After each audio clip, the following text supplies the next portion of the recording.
Yo, what's good, everybody? This is Don't Talk Sports. My name is Dylan. In today's video, what we're going to be discussing is we're going to be talking about Jason Kelce announcing his retirement from the NFL. He is officially retiring after a 13-year career. To a lot of people, this was like big breaking news. To me, I wasn't really surprised when they lost the playoff games to Tampa Bay Buccaneers. There was all the signs, him going over, hugging his longtime offensive line coach, him going over, talking to a lot of players.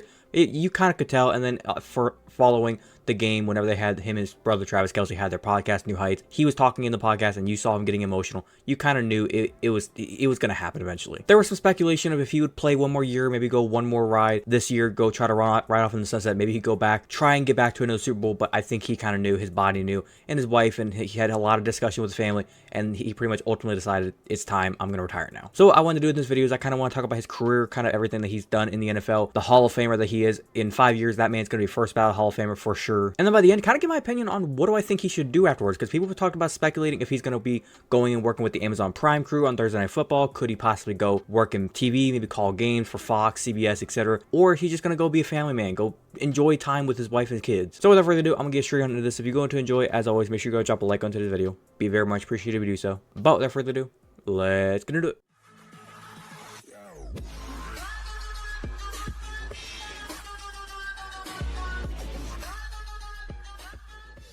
Alright, before we go any further, this article that I have right here, I'm going to put it down in the description below, as well as his press conference that he had when he kind of did his retirement speech. It's like 40 minutes long.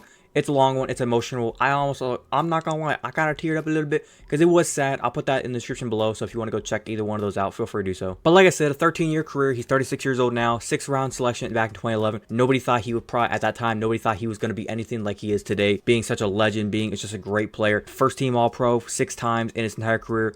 Pro Bowl almost every single season, was basically the leader for that team when they won the Super Bowl. He was the man leading the charge there at the Super Bowl parade, kind of given the whole Mummers Parade like outfit. He was like, he bled Philadelphia. A couple interesting facts you can see here. Since the 1970 merger, he is the only center who has won a Super Bowl and earned first team All-Pro honors 6 times, so he's up there with the greats. Like I said in the press conference speech, when he was doing his retirement speech, he was getting emotional a lot, and you could just tell he did not want to do it, and it was hard.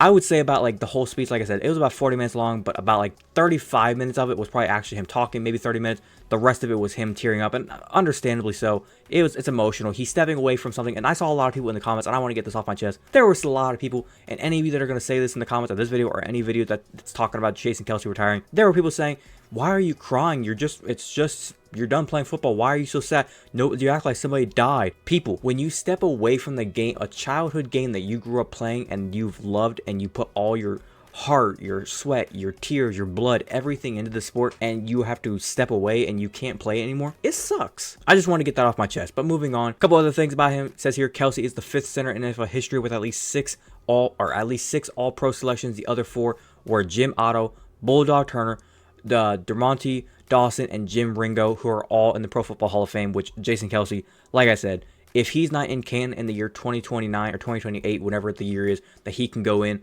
there's going to be some bullshit going on in Canton. Everybody from the Philadelphia Eagles to the NFL, the Batman, celebrating Jason Kelce going into the going into retirement. JJ Watt even said it best. Just go ahead and get the gold jacket fitted right now. There's no, like, he needs to be a Hall of Famer. The man was like an Iron Man. You can see it down here. He had a record of 156 consecutive regular season games despite dealing with some mired injuries. He says, quote, "I've been an underdog my entire career," and that is understandably so, especially when that playoff run when they went to the Super Bowl, they were the underdogs the entire way there. He didn't have the easiest career. For everybody that didn't know, that kind of summarizing his retirement speech, he said in his career he was a walk-on to Cincinnati. He had to earn his way there. He walked on as a linebacker and also kind of running back kind of duo. He ended up switching over to center whenever a strength coach came in and kind of taught him and showed him, you are not really a linebacker. You are a center. Jason didn't think it was going to work. He transferred to center and he blossomed, and the rest is history. He got drafted by Andy Reid, obviously, to the Philadelphia Eagles when Andy Reid left. Chip Kelly stepped in, showed Jason Kelce and the way of the team, just the way of how offense can be ran. They blossomed in that time. Chip Kelly obviously got fired. He went back to, I believe, UCLA. Doug Peterson stepped in. Obviously, they won the Super Bowl then. And since Doug Peterson left, when they had that bad season, they went like 4-12 or something like that. And Nick Sirianni obviously stepped in. They went to the playoff the first year, won the Super Bowl the second year, and last year they kind of crippled in the end. But they still had a good run. Now to kind of wrap up kind of where he can go, here's the thing that I'm wondering. Like I said, broadcasting, says here, broadcasting is still a strong option. Multiple networks have came to him trying to get him to possibly come into their networks. Like I said, there's NBC, there's Fox, there's CBS, there's Amazon, there's Peacock. All these networks are going to try to go after him. I think first things first, he's going to want to just take the time, spend time with his family. He's got 3 girls. I think I've heard reports saying he has a 4th girl on, or 4th kid on the way. If that's the case, congratulations. But I think him and his wife and his kids want to just enjoy family time. They want to just, he gets to enjoy now not worrying about football. He can just enjoy his family. He obviously has what's the Kelce Bowl. He has this podcast, New Heights, with his brother. Him and his brother are still going to do a whole bunch of different things. He can maybe enjoy going traveling more often now during the regular season, when he would have to worry about going to camp, going to OTAs, getting ready for the season, regular season games, playoffs, etc. He can now just go enjoy time, enjoy his life. But now if he decides to go the opposite route and go into TV, there's going to come some, I wouldn't say some issues, but it's going to bring back the memories of still running around doing football. I think ultimately it's just going to have to come down to him talking to his wife and just figuring out, do I still need football in my life? If he's comfortable just saying, forget football, the most football I need is cheering on my brother for the Kansas City Chiefs and just rooting for him, then so be it. Go enjoy your family. But if he's going to be one of these guys that just, he cannot step away from football and he needs some sort of football in his life and he wants to go do TV, like I said, Amazon, they've tried to call him. They want him to come on. If he just wants to do like the pregame, postgame show, kind of up there with like all the guys like Andrew Whitworth, Richard Sherman, all those guys, and he just wants to do that, so be it. I don't really know if I could see him being a color commentator up in the booth. If he wants to go that route, go for it. Maybe it'll work. I don't really know if I see it happening. But like I said, this is a moment where we can celebrate his career, and it's going to be just interesting to see kind of where Jason Kelce goes from here. But ultimately, kind of wrap it up, like I said, Jason Kelce, a great career.